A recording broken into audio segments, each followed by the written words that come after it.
আসসালামু আলাইকুম, কেমন আছেন সবাই? আশা করি সবাই ভালো আছেন। এমআরপি পাসপোর্ট নিয়ে দুঃসংবাদ প্রবাসীদের জন্য।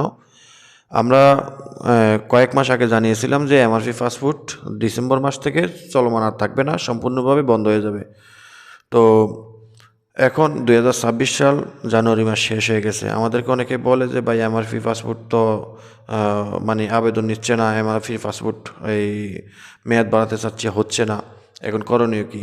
আমরা আগেই জানিয়েছিলাম যে ভাই সরকার ঘোষণা করছে ডিসেম্বর থেকে প্রবাসী বলেন বা নন প্রবাসী বলেন কারোরই এমআরপি পাসপোর্ট থাকবে না, বা এটার আর কার্যক্রম থাকবে না। তবে ডিসেম্বর মাস পর্যন্ত এটার কার্যক্রম চলমান থাকবে। তো যাদের পাসপোর্টের মেয়াদ 2 বছর 3 বছর আছে, তাদেরটা প্রবাসে যতদিন আছেন ততদিন এটা নিয়ে চলতে পারবেন। যদি প্রবাস থেকে একবার বাংলাদেশে যান, ছুটিতে হোক বা ফাইনাল এক্সিটে হোক, তাহলে সেক্ষেত্রে আপনি ওই পাসপোর্টটা নিয়ে আর সৌদি আরবে বা কোনো দেশে আসতে পারবেন না, ফেরত আসতে পারবেন না। সেটা আপনার সেই পাসপোর্টে যদি মেয়াদ 2 বছর 3 বছরও থাকে, সেই পাসপোর্ট নিয়ে আসতে পারবেন না। আপনাকে অবশ্যই ই পাসপোর্ট বানিয়ে তারপরে সেটা দিয়ে আসতে হবে। তো এখন কথা হলো যে অনেকে বলেন যে আমি ছুটিতে যাবো যে পাসপোর্ট দিয়া, সেই পাসপোর্ট কি সাথে রাখতে হবে? হ্যাঁ, অবশ্যই আপনাকে সেই পাসপোর্টটা সাথে রাখতে হবে, 2টা পাসপোর্টই সাথে রাখতে হবে। এমআরপি পাসপোর্টের ভিতরে আপনার ভিসা লাগানো আছে, আর বাংলাদেশে গিয়ে নতুন পাসপোর্ট বানাবেন, সেই পাসপোর্টটা দিয়ে ইমিগ্রেশনে আসবেন, 2টা পাসপোর্ট সমানে দিবেন। আপনাকে এমআরপি থেকে এই পাসপোর্টে আপনাকে তারা কনভার্ট করিয়ে ইমিগ্রেশন কমপ্লিট করিয়ে আপনাকে ছেড়ে দিবে। এটা হলো বিষয়। আর একটা কথা হলো যে এম্বাসি থেকে তারা কিন্তু অনেক আগে গত মাসে ডিসেম্বর মাসেই আপনার তারা সার্কুলার দিয়ে দিছে যে প্রবাসীদের এমআরপি পাসপোর্ট ডিসেম্বরের 31 তারিখ পর্যন্ত চলমান থাকবে। ডিসেম্বর মাসের মধ্যে যারা এমআরপি পাসপোর্টের জন্য আবেদন করছিলেন, তাদের বিষয়টা বিবেচনার মধ্যে রাখবে। আর ডিসেম্বর মাসের পর অর্থাৎ 2026-এর জানুয়ারির 1 তারিখ থেকে যারা এমআরপির জন্য আবেদন করতে চাচ্ছেন, তাদেরটা কোনোভাবেই গ্রহণযোগ্য হবে না, সেটা জমাও নেবে না। শুধুমাত্র এমআরপি পাসপোর্ট থেকে ই পাসপোর্টের জন্য আবেদন করলে তারা গ্রহণ করবে। তো এখানে তারা সাজেস্ট করছে যে আপনি যদি এমআরপি পাসপোর্ট থেকে ই পাসপোর্ট করতে চান, তাহলে এমআরপি পাসপোর্টে যদি 2 বছর মেয়াদ থাকে, তাহলে এত দ্রুতভাবে ই পাসপোর্টের জন্য আবেদন করার কোনো প্রয়োজন নাই। তো আপনি যদি সেই পাসপোর্টটা দিয়ে দেশে যেতে চান, দেশে যেতে পারবেন, তবে দেশে গিয়ে নতুন পাসপোর্ট বানাতে হবে। আর যদি প্রবাসে থেকে থাকেন, তাহলে এই পাসপোর্টের মেয়াদ যতদিন আছে ততদিন এই পাসপোর্টটা দিয়েই চলেন।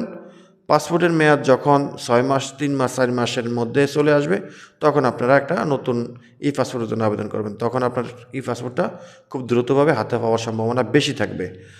আর প্রবাসীদের জন্য যে সুযোগটা আছে, 2টা ক্যাটাগরিতে আপনি ই পাসপোর্টের জন্য এই আবেদন করতে পারবেন। একটা হলো জন্ম নিবন্ধন, সেটা অনলাইন থাকতে হবে এবং ইংলিশ থাকতে হবে, ইংলিশের ভার্সন এবং অনলাইনে থাকতে হবে। জন্ম নিবন্ধন দিয়ে পাসপোর্টের জন্য আবেদন করতে পারবেন। আর দ্বিতীয়ত হলো এনআইডি কার্ড দিয়ে আবেদন করতে পারবেন। তো অনেকের প্রশ্ন করেন যে ভাই আমি তো পাসপোর্ট বানাইছি একটা সময় জন্ম নিবন্ধন, হাতে লেখা জন্ম নিবন্ধন দিয়ে, তো সেটা এমআরপি পাসপোর্ট, এখন আমার এনআইডি কার্ড করছি, এনআইডি কার্ডের ভিতরে কিছু ভুল আইছে, এখন সেটার জন্য করণীয় কি? সেটার জন্য করণীয়, যেহেতু এমআরপি পাসপোর্টের কার্যক্রম বন্ধ হয়ে গেছে, এটার সংশোধন আর করা যাবে না। তো সেক্ষেত্রে আপনাকে অবশ্যই এমআরপি পাসপোর্টটা যদি ঠিক থাকে, তাহলে আপনাকে এনআইডি কার্ডটা সংশোধন করতে হবে। আর যদি এমআরপি পাসপোর্টটা ঠিক না থাকে, তাহলে আপনাকে এনআইডি কার্ড দিয়ে এই অ্যাম্বাসির সাথে কথা বলে, আপনি যে দেশে থাকেন সেই দেশের বাংলাদেশ অ্যাম্বাসির সাথে কথা বলে কোন বিষয়টা ভালো হবে, কোনটা গ্রহণযোগ্য হবে। কারণ এক এক দিন এক এক রুলস জারি করে তারা। আজকে একটা গ্রহণযোগ্য মনে করে, কালকে সেটাকে অগ্রহণযোগ্য বলে মনে করে। তো আজকে একরকম, কালকে আরেক রকম। আজকে আমি বলবো যে এইভাবে করলে হবে, ওইভাবে করলে হবে না, কালকে দেখা গেছে সেটা সম্পূর্ণ উল্টে গেছে। ঠিক আছে? তো এটা আপনি অবশ্যই অ্যাম্বাসির সাথে কথা বলে আবেদন করবেন। আর অবশ্যই আপনার জন্ম নিবন্ধন লাগবে যদি আপনার এনআইডি কার্ড না থাকে। আর যদি এনআইডি কার্ড থাকে, তাহলে সেখানে এমআরপি পাসপোর্টের সাথে কোনো রকম বেমিল থাকলে সেটা সংশোধন করাতে হবে। এই আপনার যেই এনআইডি কার্ডটা, সেটা আপনাকে সংশোধন করতে হবে। আর এগুলো মনে রাখবেন যে হুবহুব আপনার এমআরপি পাসপোর্টের সাথে মিল থাকতে হবে এই পাসপোর্টের জন্য আবেদন করতে গেলে। যে এটা সঠিক, সেটা অনুযায়ী আরেকটা সংশোধন করবেন। তো এই হলো বিষয়টা।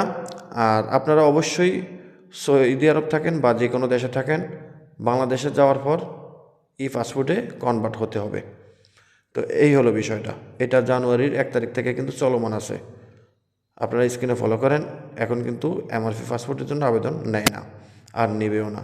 তো কিছু কিছু কান্ট্রিতে এখনও চলমান আছে, যেটা আপনার ইউরোপ কান্ট্রি, ইউরোপের জন্য কিছু কিছু কান্ট্রিতে এটা চলমান আছে এখনও, সেটা বন্ধ হয়ে যাবে। ঠিক আছে, হয়তো বা চালু থাকলেও সেটা গ্রহণযোগ্য হয় না বা কার্যক্রম বন্ধই আছে। সবাই ভালো থাকবেন, ভিডিওটা শেয়ার করে দিবেন, চ্যানেলটি সাবস্ক্রাইব করে পাশে থাকা বেল আইকনটা অন করে রাখবেন। আল্লাহ হাফিজ।